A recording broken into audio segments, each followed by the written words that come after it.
Siyaphinda siyanibingelela kuyo yonke indawo, kuwonke umhlaba lapho enikwazi ukuthi nisilalele khona. IkwaGumgum la ekhaya, ukhuluma noDr. Gumgum. Namhlanje ngithi ake ngisize abantu ke sikhulumisane nabo ngesifo sesibhobo. Yini isibhobo? Isibhobo i-sharp pain. Into eyenza ukuthi ngize ngikhulume ngalento ingoba baningi abantu asebefile belimazwa lesi sifo sesibhobo. Isibhobo kuya kube yini na? Kuya kube yinto ekuhlabayo, mayekuhlaba uzwe sengathi ushawa i-sharp pain noma uzwe sengathi kunobuhlungu ongathi ugwazwa inalithi noma ugwazwa umese kodwa ngaphakathi. Normally kwabanye abantu i-sharp pain noma isibhobo uzomuzwa simhlaba enhlizweni noma simhlaba ovalweni noma simhlaba ngemuva.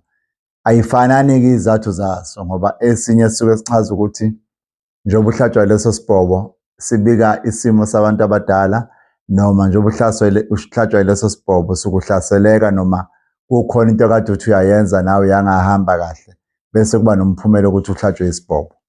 La ekhaya-ke likhona ikhambi lokuthi usizakale entweni esuke kanjalo ngoba igcina ingenawo umphumela omuhle emzimbeni womuntu. Baningi abantu abashonile, abanye be-ignora ukuthi isibhobo sichaza ukuthini, abanye besebenzisa ama-pain killers noma amaphilisi ey'nhlungu.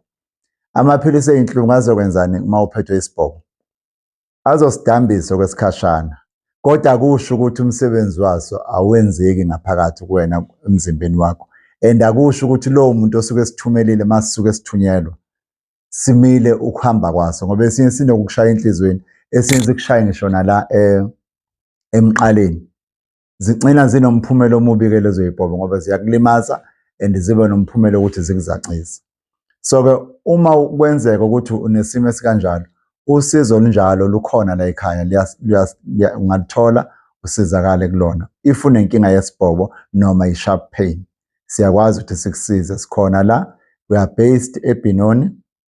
I-address yethu ithi 92, i-address yethu siyakwazi ukuyisho kumuntu uma eyifuna, and siyatholakala ku-WhatsApp, and siyatholakala futhi naku-YouTube naku-TikTok ukuthi uthole eminye imininingwane uma ufisa ukwazi ngathi. Ziningi izifo esiyilapha la ekhaya ey'hlukahlukene, kodwa-ke uma uxhumana nathi ngo-WhatsApp noma ufonelana nathi siyatholakala sikwazi ukukusiza kuleso sifo esuke sikuphethe sibambene nawe.